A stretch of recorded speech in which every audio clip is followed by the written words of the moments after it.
আসসালামু আলাইকুম। সিভি প্রয়োজন হয় না এরকম লোক খুব কমই আছে। চাকরির বাজারে আমাদের সাধারণত চাকরির এপ্লাই করার জন্য সিভি তৈরি করতে হয় এবং এটা তৈরি করার জন্য আমরা অনেকেই বিড়ম্বনায় পড়ি এবং ভালো মানের সিভি পাই না। দোকানে গেলে আমাদেরকে যেন তেন একটা সিভি ধরিয়ে দেয় এবং আমাদের ওই ফরম্যাটই করতে হয়। আর আমাদের নিজের মতো কাস্টম আ ডিজাইনে যদি আমরা সিভি করতে চাই অনেক টাকা বিল করে এবং অনেক টাকা বিল চায় তারপরেও মন মতো হয় না।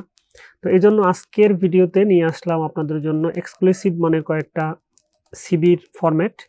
আজকের ভিডিওতে আপনারা দেখবেন যে সিভি কিভাবে তৈরি করতে হয়, সিভির এই ডিজাইনটা আমি কিভাবে করলাম, এই ২ টা ডিজাইন এবং সাথে আপনাদেরকে এই ২ টা ডিজাইনের আমি মূল ফরম্যাট অর্থাৎ ওয়ার্ড ফাইল আপনারা যাতে এডিট করতে পারেন এইরকম ফাইল আপনাদেরকে লিংক দিয়ে দেব। Google ড্রাইভের লিংক আপনারা ওখান থেকে ডাউনলোড করে নিতে পারবেন সহজেই। তো আমি প্রথম সিভিটা ওপেন করি। ওপেন করার পর দেখেন আশা করি যারা কম্পিউটার কাজ জানেন তারা তো এখান থেকে এগুলো করতে পারবেন সাধারণত। কিন্তু এই কাজটা কিভাবে করা হয় এই বিষয়টা যদি একটু দেখাই, যে আমরা সাধারণত প্রথমে একটা টেক্সট বক্স নিই। এখান থেকে টেক্সট বক্স নিলাম, ড্র টেক্সট বক্স, একটা ছোট্ট একটা টেক্সট বক্স আঁকলাম এবং আমরা কিন্তু এর ভিতরে লিখতে পারবো চাইলে। আমরা যদি কন্ট্রোল আর বাটন প্রেস করি ডান পাশে আসলো আমাদের। এবার আমি যদি লিখি ক্যারিয়ার CAR OBJECTIV অবজেক্টিভ। এবার আমরা আমাদের পছন্দ মতো লেখাটাকে রিসাইজ করতে পারবো। একটু বড় করে নিলাম এবং বোল্ড। এবার আমরা এর ফিল কালার দেব এখান থেকে শেপ ফিল থেকে গ্রেডিয়েন্ট থেকে মোর গ্রেডিয়েন্ট। দেখেন এই পাশে যে কালারটা আছে আমরা যদি এখানে গ্রেডিয়েন্টে ক্লিক করে এখানে গ্রেডিয়েন্ট স্টপ আছে 4টি, আমরা ডিলিট করব, 2টা রাখবো। এই পাশের গ্রেডিয়েন্ট কালারটা আমরা এখান থেকে সিলেক্ট করব। তো এই কালারটা সিলেক্ট করতেছি এবং এই পাশে সাদা থাকবে।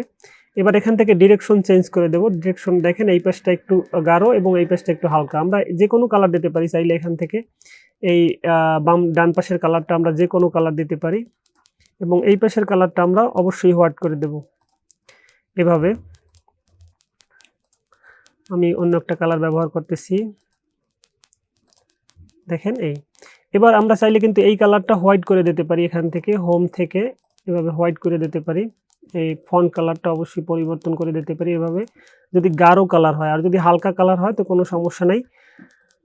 এভাবে গাঢ় কালার যদি আপনি এই পাশে ব্যবহার করেন তবে অবশ্যই আপনাকে ফন্ট কালারটা হোয়াইট করতে হবে। এবার দেখেন এই যে পাশের যে বাউন্ডারিটা আছে, বাউন্ডারিটা আমরা অফ করে দেব। এটার জন্য শেপ ফরম্যাটে যাওয়ার জন্য শেপ ফরম্যাটে গিয়ে এখান থেকে শেপ আউটলাইন থেকে নো আউটলাইন করে দিলাম।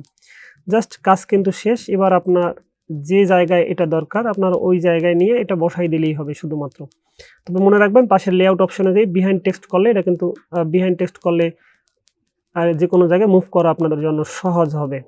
এই গেল আমাদের এই স্টেপগুলো করার জন্য যে সিস্টেম। এরপর আসি এই যে পাশের ডিজাইনটা দেখতেছি, এই ডিজাইনটা করার জন্য একদম সহজ একটা পদ্ধতি আছে, যে ইনসার্টে যাওয়ার পর আমরা এখান থেকে শেপ থেকে রাউন্ড শেপ নেব এবং একটা রাউন্ড শেপ অঙ্কন করলাম। এর ফিল কালারটা অফ করে দেবেন এবং আউটলাইন কালারটা এখানে হোয়াইট থেকে 6 পিটি চওড়া করে দিলাম। এবার এটার কালার অবশ্যই আউটলাইন কালারটা একটা হালকা কালার নেবেন, যে কোনো কালার আপনি হালকা কালার নেবেন। এরপর এটার একটা কপি করবেন, কন্ট্রোল ডি প্রেস করে অথবা control C control V press করলে হবে। একটাকে একটু ছোট করে দেন এবং এর কালারটা আপনি এখান থেকে অন্য আরেকটা কালার নেন। বাস আপনার কাজ কিন্তু শেষ এবং এটাকে এখানে বসাই দিলেই কিন্তু এরকম একটা সুন্দর ডিজাইন হবে। এরকম অসংখ্য ডিজাইন করা যায়। আপনি যদি মাইক্রোসফট ওয়ার্ডের কাজ জানেন তবে আপনি এরকম ডিজাইন নিজেও তৈরি করতে পারবেন। আমি আপনাকে একটা ধারণা দিলাম সিবির ডিজাইনগুলো কীভাবে তৈরি করতে হয়। তো আরেকটা সিবি আমার কাছে আছে। এই সিবির ডিজাইনটা এই একইভাবে একটা শেপ নিয়ে এবং গ্রেডিয়েন্ট কালার নিয়ে তৈরি করা যায়। এই কাজগুলি মাইক্রোসফটে শেখার জন্য আমার চ্যানেলে ভিডিও দেওয়া আছে। আপনারা ভিডিও দেখে যদি ধারাবাহিকভাবে মাইক্রোসফট ওয়ার্ডের কাজ শিখতে চান ওখান থেকে শিখতে পারবেন, প্লে লিস্ট আকারে দেওয়া আছে। আর এই 2টা সিবি আপনাদেরকে আমি ডেসক্রিপশনে একটা লিঙ্ক দিয়ে দিতেছি গুগল ড্রাইভের, ওখানে থেকে আপনারা ডাউনলোড করে মোবাইলের মাধ্যমে আপনারা এটা এডিট করতে পারবেন। তো মোবাইল থেকে এডিট করার জন্য আপনাকে গুগল প্লে স্টোরের ওয়ার্ড যে সফটওয়্যারটা আছে,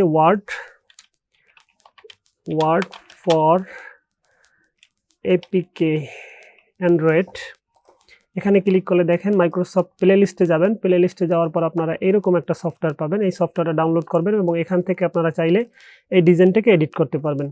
তো এই ছিল আজকের ভিডিও। আপনারা আশা করি আপনাদের উপকারে আসবে। যদি উপকারে আসে, যদি সুন্দরভাবে ফাইল ডাউনলোড করতে পারেন অবশ্যই চ্যানেলটাকে সাবস্ক্রাইব করবেন এবং একটা লাইক দিতে ভুল করবেন না।